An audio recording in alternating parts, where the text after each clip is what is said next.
পরম আকাঙ্ক্ষিত আগুন। বহুদিন ঘর ছাড়া তুমি, কতবার কতভাবে চেষ্টা করেছি তোমার খোঁজ পেতে, পাইনি। তুমি জানো না কত চিঠি লিখেছি তোমার নামে, কতবার কাতর ডাক পাঠিয়েছি তোমার উদ্দেশ্যে। আগুন, তুমি থেকে গেছো ধরা ছোঁয়ার বাইরে, এই শ্রান্ত দেহ মনের ক্লান্ত ছায়া থেকে বহু দূরে প্রিয়তম আমার। আজ তোমাকে আহ্বান করছি আমার হৃদয়ে, আমাদের হৃদয়ে। তোমাকে ডাক পাঠাচ্ছি আমার সময়, স্বজন, স্বদেশ। কোথায় হারালে আগুন, কোথায়? মহাবিশ্বের মহাকাশের সৃষ্টির প্রথমতম মুহূর্তের ক্রান্তি লগ্নে তোমাকে দেখেছি। সূর্য সম্ভূত এক প্রাণময় মর্তলোকের জন্ম মুহূর্ত থেকে দেখেছি তোমাকে। প্রবলতম উত্তাপে, ভীষণতম বিধ্বংসী উন্মত্ততায়, নিবিড়তম সৃজনের দূর প্রভাবী ছন্দে দেখেছি তোমাকে আগুন। 3 ভাগ চোখের জল আর 1 ভাগে বেঁচে বর্তে থাকার আনন্দিত সবুজ নিয়ে আমাদের এই জীবন নামের নাট্যশালায় তুমি প্রথম আলোক সম্পাদ। মনে পড়ে অদূর অতীতের সেই আর্তনাদ ক্লিষ্ট শ্মশান ভূমি, জ্বলছে চিতা, জ্বলছে মৃত মানুষ, আর চারপাশের ঢাক ঢোল কাঁসর ঘণ্টার উন্মত্ত উল্লাসের নেপথ্যে চলছে জড়ো হওয়া এক পাল মানুষের পাশব লোভ।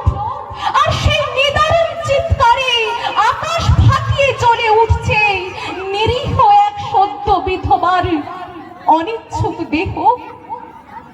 মনে পড়ে আগুন, প্রাকৃতিক আগ্নেয় বিভৎসতাকে তুচ্ছ করে সেদিন এই হতভাগ্য পরাধীন দেশ দেখেছে এক দুর্নিবার মানবিক আগুন। সে আগুনের নাম রামমোহন। বহু বিবাহ, বাল্য বিবাহ, কুলীন প্রথার বর্বরচিত দানবীয়তায় যখন ঢেকেছিল মানুষের মুখ, তখন সারা দেশে তৃপ্ত তেজে দাবানলের মতো ছড়িয়ে পড়া সেই আগুনকে আমরা আজও মাথা নত করে জানাই প্রণাম। সে আগুনের নাম ঈশ্বরচন্দ্র বিদ্যাসাগর।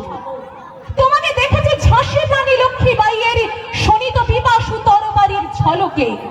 তোমাকে দেখেছি তিতুমিরের বাঁশের কেল্লার দুর্দমনীয় দুঃসাহসে। তোমাকে দেখেছি জালিয়ানওয়ালাবাগের নৃশংসতায়। কখনো তুমি বুড়ি বালানের তীরে জ্বলে ওঠা বাঘাযতীন, কখনো তুমি রাইটার্স বিল্ডিং কাঁপিয়ে দেওয়া রিভলভারের প্রচন্ড শব্দে বিনয় বাদল দীনেশ। কখনো তুমি বহু দূর বিদেশের মাটি থেকে হাজার হাজার সৈন্যের নেতৃত্ব দিয়ে পরাধীনতার শৃঙ্খল চুরমার করতে এগিয়ে আসা নেতাজি সুভাষ। তোমাকে দেখেছি আগুন, বারবার সুজলা সুফলা এই মায়াময় দেশের ঘাসে ঘাসে, নদী পাহাড়ে অরণ্যে, শহরে গ্রামে গঞ্জে হাটে।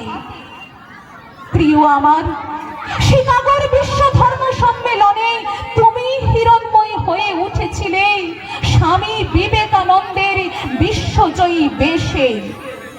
অন্যায় যে করে আর অন্যায় যে সহে বলে বজ্রকণ্ঠে দীপ্যমান তুমি বিশ্বকবি রূপে।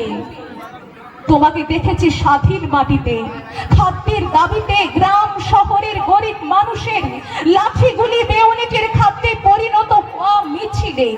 তোমাকে দেখেছি তেভাগায়, তোমাকে দেখেছি তেলেঙ্গানায়, তোমাকে দেখেছি আগুন বারবার অসংখ্যবার। হে আমার প্রিয়, বহুদিন আর দেখা হয় না তোমার সাথে। চারপাশের গাঢ় অন্ধকার ক্রমশ গাঢ়তর হয়ে উঠেছে।